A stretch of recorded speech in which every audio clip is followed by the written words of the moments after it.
Hello everyone. I hope you doing very well at their homes. आजकल सर्दी ज़्यादा है तो अपने आप को बचा के रखें। तो हम अब पढ़ना रेडी। तो अब हम पढ़ना स्टार्ट करते हैं। पिछले वीडियो में हमने आपको C3 plants, C3 pathway, C3 cycle पढ़ाई थी, कैल्विन साइकिल पढ़ाई थी और C4 पाथवे भी पढ़ाया था जिसमें ट्रांजिनाडम वगैरह पढ़ाई थी मैंने आपको। और फिर मैंने आपको कैम्प प्लांट्स भी पढ़ाए थे जिसमें डे एंड नाइट में उसमें पाथवे होता है। और मैंने आपको पढ़ाया था C2 साइकिल भी पढ़ाया था, फोटो रेस्पिरेशन। अब मैं पढ़ाती हूँ आपको factor affecting rate of photosynthesis. अब कौन कौन से फैक्टर्स जो फोटोसिंथेसिस को अफेक्ट करते हैं। पहले तो हम इंटरनल फैक्टर्स देख लेते हैं। इंटरनल फैक्टर्स में लीफ देखते हैं। लीफ में एज के हिसाब से भी फोटोसिंथेसिस अफेक्ट होती है। और साइज जितना बड़ा साइज होगा लीफ का उतनी ही ज़्यादा फोटोसिंथेसिस होगी। जितना नंबर होगा लीव्स जितने ज़्यादा होंगी उतनी ही ज़्यादा फोटोसिंथेसिस होगी उस प्लांट में। और लीव्स में ओरिएंटेशन भी फोटोसिंथेसिस को अफेक्ट करती है। नंबर ऑफ क्लोरोप्लास्ट, जितना ज़्यादा क्लोरोप्लास्ट उतनी ज़्यादा photosynthesis. Number of mesophyll cells भी, और नंबर ऑफ क्लोरोप्लास्ट कंटेंट और इंटरनल CO2 कंसंट्रेशन, ये भी अफेक्ट करती है हमारे रेट को, फोटोसिंथेसिस की रेट को ये भी अफेक्ट करती है। अब हम पढ़ते हैं लॉ ऑफ लिमिटिंग फैक्टर। ये ब्लैकमेल दे दिया था। इन्होंने बताया कि at any point the factor which is present in least amount that factor control rate of photosynthesis. जिस पॉइंट पे जो फैक्टर सबसे कम प्रेजेंट होता है, सबसे कम अमाउंट प्रेजेंट होगा, जिसका वही फैक्टर कंट्रोल करेगा रेट ऑफ फोटोसिंथेसिस को, उसी को लिमिटिंग फैक्टर कहते हैं। अब हम पढ़ लेते हैं लाइट। अब पढ़ते हैं हम लाइट किस तरीके से रेट को मतलब फोटोसिंथेसिस को अफेक्ट करती है। लाइट ज़्यादातर नहीं अफेक्ट करती है, पर कुछ कुछ प्लांट्स में अफेक्ट करती है जो कैनोपी में रहते हैं। जैसे कि जंगलों में देखते हैं बड़े बड़े प्लांट्स होते हैं, उनके अंदर कुछ छोटे छोटे प्लांट्स भी होते हैं। उनके नीचे जो जंगलों में बड़े बड़े प्लांट्स होते हैं उनके नीचे कुछ बड़े छोटे छोटे प्लांट्स भी होते हैं जिन तक जो ऊपर से शेड बिल्कुल बना रखते हैं, कैनोपी बना रखते हैं, तो उसमें नीचे तक लाइट पहुंचती नहीं है। तो उनमें हो सकता है कि लाइट हो, उनमें लिमिटिंग फैक्टर। अब लाइट में देख लेते हैं क्वालिटी, लाइट की क्या क्वालिटी से आ रही है, तो उसकी भी वो भी लिमिटिंग फैक्टर हो सकता है। PAR, photosynthetically active radiation. ये हमारी 400 से 700 नैनोमीटर की विजिबल स्पेक्ट्रम होनी चाहिए, जो हमारी लाइट जो हमारी फोटोसिंथेसिस के लिए बहुत ज़रूरी है। रेड और ब्लू लाइट में सबसे ज़्यादा फोटोसिंथेसिस होती है, मिनिमम होती है ग्रीन लाइट में। और ड्यूरेशन अफेक्ट नहीं करती है, कंट्रोल नहीं करती है रेट ऑफ फोटोसिंथेसिस, पर ओवरऑल प्रोसेस को कंट्रोल कर सकती है। और इसमें इंटेंसिटी, लाइट की इंटेंसिटी कितनी है, किस एरिया पे पड़ रही है, तो उससे भी अफेक्ट करती है। अब ये ग्राफ देख सकते हैं, कंपनसेशन पॉइंट, लो लिमिटिंग फैक्टर। यहाँ पे जितनी कम लाइट उतना ही कम, जितना कम लिमिटिंग मतलब जितना लो लिमिटिंग फैक्टर होगा उतनी कम फोटोसिंथेसिस। अब जब लिमिटिंग फैक्टर बढ़ेगा तो फोटोसिंथेसिस भी बढ़ेगी। फैक्टर जब ज़्यादा होगा तो फोटोसिंथेसिस उतनी बढ़ेगी। सैचुरेशन पॉइंट यहाँ पे एक टाइम पे होगा कि फोटोसिंथेसिस सबसे ज़्यादा होगी, और एक टाइम पे होगा जब सबसे ज़्यादा लाइट मिलने लगेगी, तो सबसे ज़्यादा लाइट में भी फोटोसिंथेसिस अफेक्ट हो जाती है, बहुत ज़्यादा लाइट में भी अफेक्ट हो जाती है। तो वहाँ पे सैचुरेशन पॉइंट होता है, वहाँ पे फोटोसिंथेसिस रुक जाएगी। तो यहाँ पे मैंने बताया था light is rarely limiting factor exception सैडी plants दिए थे, मैंने आपको बताया था। अब पढ़ते हैं CO2 मोस्ट इंपॉर्टेंट। CO2 मैंने आपको जगह जगह पे C3 C4 कैम्प प्लांट्स और C2 साइकिल सब में बताया था। CO2 मतलब हर जगह पे यूज़ हुआ था CO2, तो ये मोस्ट इंपॉर्टेंट लिमिटिंग फैक्टर है। ये हम देखते हैं C3 प्लांट्स में और C4 प्लांट्स में देख लेते हैं। C3 प्लांट्स में कंपनसेशन पॉइंट इनका 25 से 100 ppm का है, और इसमें 0 से 10 ppm का है। इसमें 450 ppm के सेचुरेशन पॉइंट है CO2 का, और इसमें C4 प्लांट में 360 ppm का सेचुरेशन पॉइंट है। ये C3 प्लांट्स के लिए, C4 प्लांट्स के लिए तो सही है। एटमॉस्फेयर में जो वो है, जो CO2 है, इनके C4 प्लांट्स के लिए तो इनफ प्रोवाइड है, पर C3 प्लांट के लिए तो कम है CO2, तो उसके लिए इंक्रीज करना पड़ेगा। Increase in CO2 concentration good for C3 plants. CO2 fertilisation में भी इफेक्ट करता है। Growth of C3 plants, C3 plants की ग्रोथ में CO2 इनरिच इन्वायरमेंट, जैसे कि बेल पेपर, टमाटो। अब टेम्परेचर देख लेते हैं। अब हमने पहले लाइट और CO2 भी देख लिया, अब टेम्परेचर भी देख लिया। टेम्परेचर भी अफेक्ट करता है फोटोसिंथेसिस को।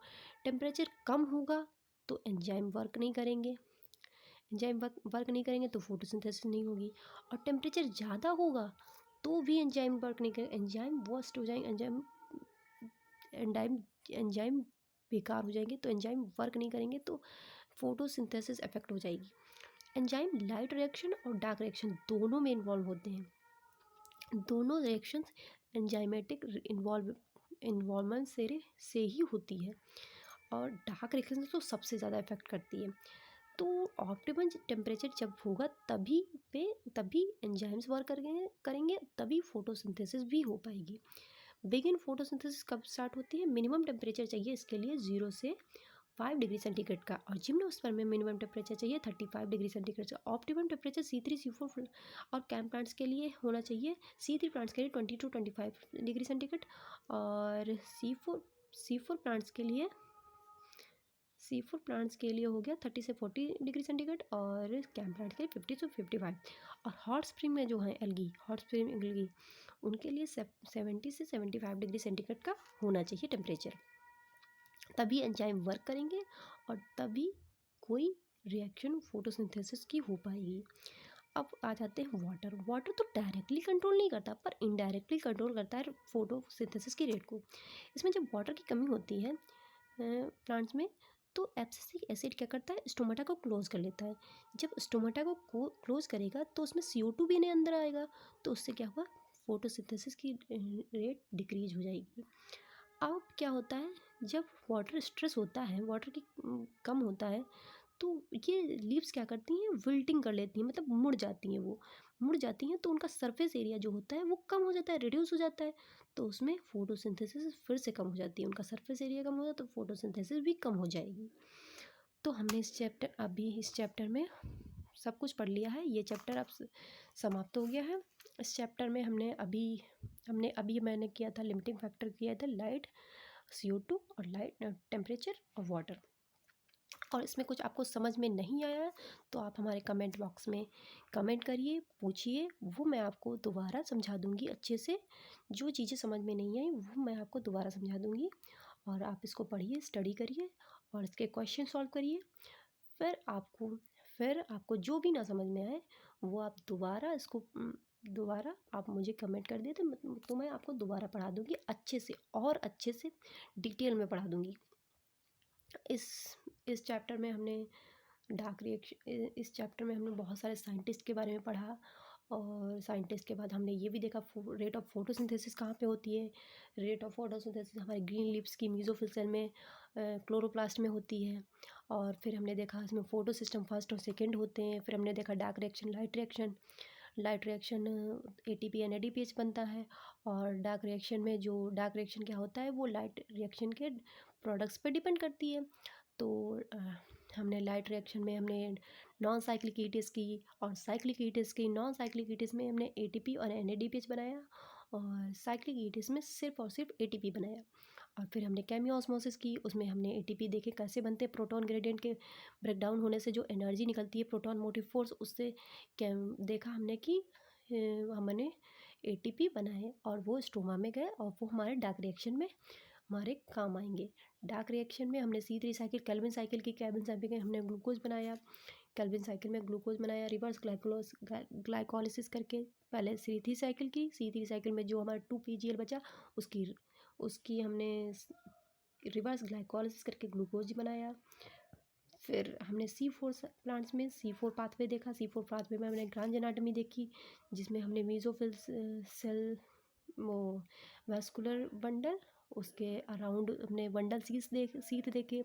फिर मेजोफिजिल वो एक लीफ की स्पेशल एनाटॉमी है, उसको क्रांच एनाटॉमी भी कहते हैं। हमने मेजोफिजिल्स के बारे में पढ़ा और बंडल सीथ के बारे में पढ़ा।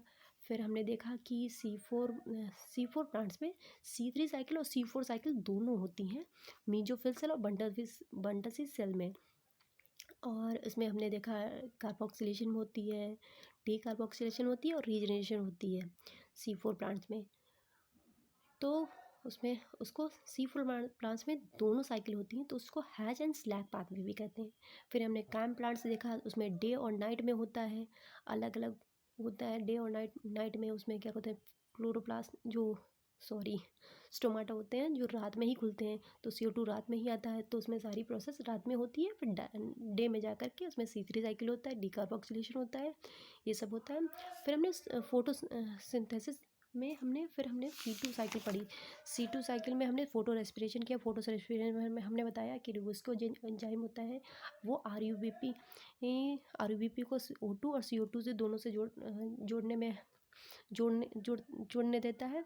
तो जब CO2 कम होता है तो O2 से जुड़ जाता है। ये C3 प्लांट में ही होता है, C4 प्लांट में नहीं होता है, और C4 प्लांट में नहीं होता है। इसमें क्या होता है, ये एकदम वेस्टफुल प्रोसेस होता है। इसमें ना तो ATP बनती है ना तो NADP बनती है। फिर हमने फैक्टर इफेक्ट भी पढ़े, ये तो मैंने आपको अभी भी डिटेल में पढ़ाया है। तो हमने आपको एक ओवरव्यू बता दिया, हमने क्या क्या इस चैप्टर में पढ़ा है। तो आपको जो ना समझ में आए वो आप मुझे मैसेज कर दीजिएगा, मैं आपको बता दूंगी, समझा दूंगी। Thank you for watching my video.